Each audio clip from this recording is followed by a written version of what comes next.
Hi, this is Abhimanyu, and I'm in conversation with Moses Ingram, who will soon be seen in Obi-Wan Kenobi. Moses, thank you for speaking to us. Of course. Nice to meet you.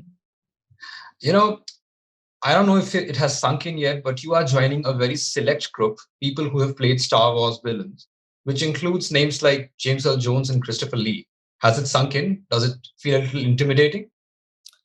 It has not sunk in, and honestly, it might never. It's more than I think I could have imagined for myself, but I think the thing that's most pertinent for me is that I hope people like it. I hope people enjoy it, and it's a franchise that's been around for a long time, and it's been around so long because people love it, and so I just hope that that continues.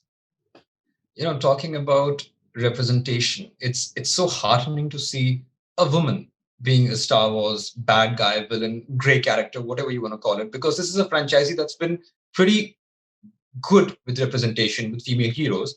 But finally, we have a female anti-hero as well. What do you have to say about that? I think it's important. I think all of the archetypes, right, should have a reflection of the world that we live in. It should look like the world that we live in. There are all kinds of people who do all kinds of things, and it makes it fun. It's fun to be bad. And so we should give everyone an opportunity to play the roles that are fun. And I'm glad that I get to.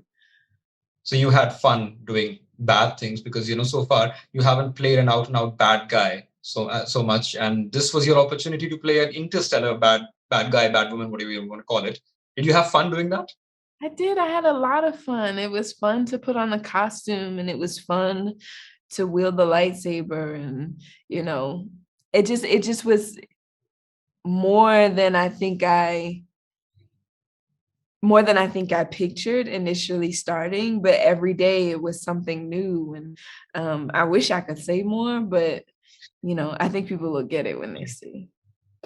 Was there ever a feeling of being overwhelmed? Because I'm assuming you were familiar and you were a fan of the show and the series and everything. And when you get to see Hayden Christensen and even McGregor reprising their iconic roles, and you are either facing the camera with them or in the same script with them, was it overwhelming?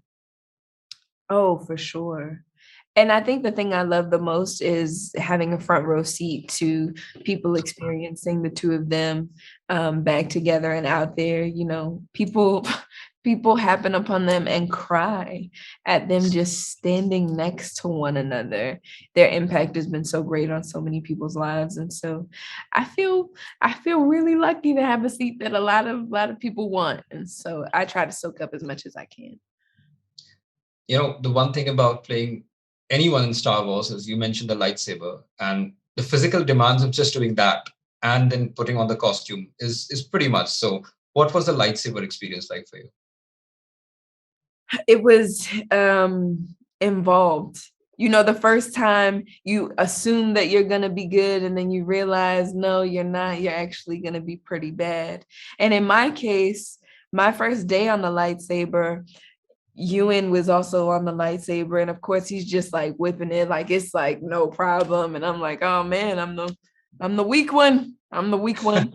But after a few times you start to get the feel of it, the rhythm, and you get confident. Yeah. That's wonderful. Looking forward to seeing you on screen, looking forward to seeing you in this role probably in the future as well. All the best for the show, all the best for everything, and thank you for taking out the time.